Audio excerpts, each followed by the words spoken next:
Assalamualaikum warahmatullahi wabarakatuh.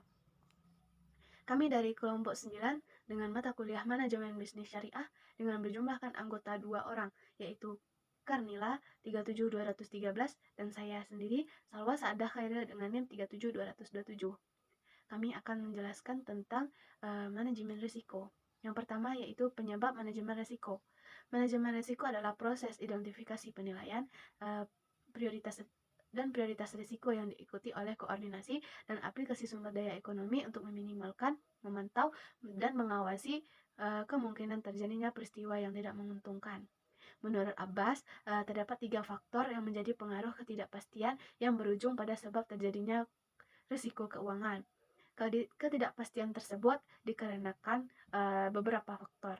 Yang pertama, ketidakpastian ekonomi atau economic uncertainty cause, yaitu kejadian-kejadian yang ditimbulkan akibat kondisi dan perilaku dari perilaku ekonomi, misalnya perubahan sifat konsumen, perubahan sikap konsumen, perubahan selera konsumen, perubahan harga, perubahan teknologi, dan penemuan baru sebagainya.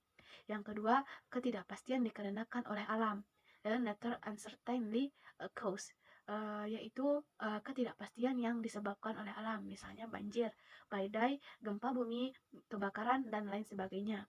Yang ketiga, ketidakpastian yang dikarenakan oleh tingkah laku manusia atau human uncertainty cause, yaitu ketidakpastian yang disebabkan oleh perilaku manusia, seperti peperangan, pencurian, penggelapan, pembunuhan, dan lain sebagainya.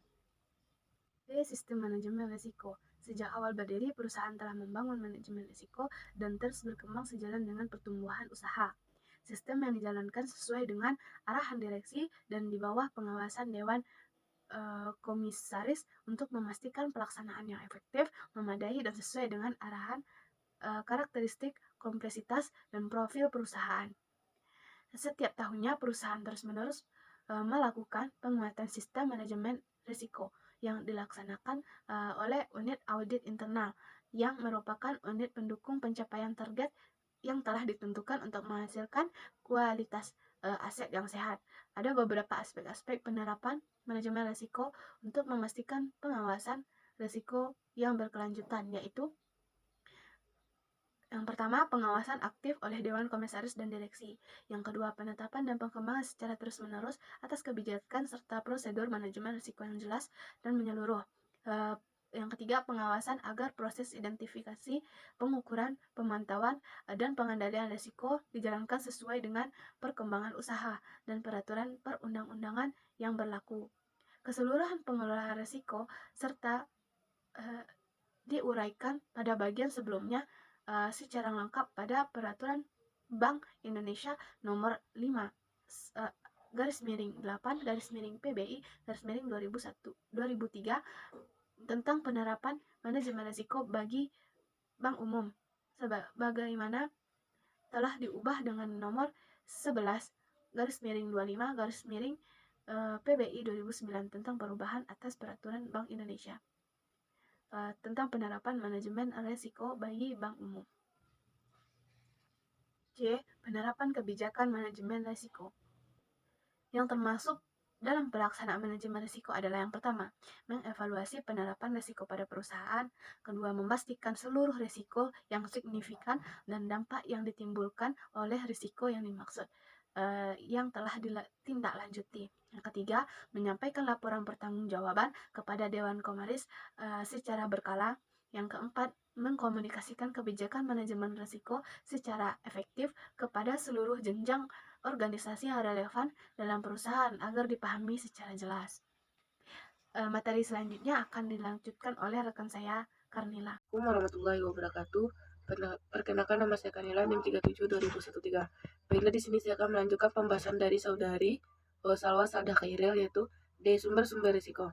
Sumber-sumber risiko dapat diklasifikasikan menjadi tiga, yaitu risiko sosial. Sumber utama risiko ini adalah masyarakat, artinya tindakan orang-orang yang menciptakan kejadian yang menyebabkan penyimpangan merugikan, misalnya pencurian, huru hara, peperangan, dan sebagainya. Yang kedua, D. Risiko fisik. Ada banyak sumber risiko fisik, sebagai merupakan fenomena alam dan sebagian karena tingkatan laku manusia. Kebakaran adalah penyebabnya utama cedera fisik, kematian maupun kerusakan harta. Kebakaran dapat disebabkan oleh petir korsleting kabel, gesekan benda maupun kecerobohan manusia. Yang C, risiko ekonomi. Banyak risiko yang dihadapi oleh manusia itu bersifat ekonomi, misalnya inflasi, resesi, fluktuasi harga, dan lainnya. Selama periode inflasi, daya beli uang merosot. Para pesianan dan mereka yang berpenghasilan tetap tidak mungkin lagi dapat memperhatikan tingkatan hidup sebagaimana biasanya. Bahkan pada periode ekonomi yang relatif stabil, daerah-daerah tertentu mungkin mengalami bom ataupun resesi. Keadaan ini merupakan orang-orang yang mengusahakan pada risiko yang sama dengan risiko pada fluktuasi umum kegiatan ekonomi. Jenis-jenis yang ditimbulkan karena mengganggu risiko. Usaha-usaha yang menghadapi kemungkinan terjadinya kerusakan atau kerugian tersebut serta bagaimana mengatasi atau menekan yang merupakan bagian pada manajemen risiko. Dengan semakin kompleksnya kegiatan usaha khususnya pada risiko industri besar, maka dituntut adanya perhatian yang khususnya terhadap penanganan risiko sehingga peran manajemen risiko semakin penting. Untuk dapat melaksanakan tugasnya dengan baik, manajemen risiko harus mampu menciptakan hubungan kerja dengan sesama manajemen lainnya. Faktor yang menyebabkan semakin kompleksnya kegiatan usaha tersebut antara lain yaitu: 1.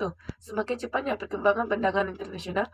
Yang kedua, perkembangan teknologi. Yang ketiga, perkembangan interaksi organisasi kegiatan usaha yang sangat erat dan tinggi. Kegagalan satu unit atau sektor pengaruh pada sektor lainnya. Yang keempat, bertambahnya kesadaran dan kestabilitasan masyarakat, masalah-masalah solusi, kebijaksanaan pencernaan, standarisasi produk, tanggung jawab hukum, dan aspek lainnya yang memenuhi kegiatan usaha sehubungan dengan tanggung jawab sosial. Sekian dari saya, sesuai dengan Assalamualaikum warahmatullahi wabarakatuh.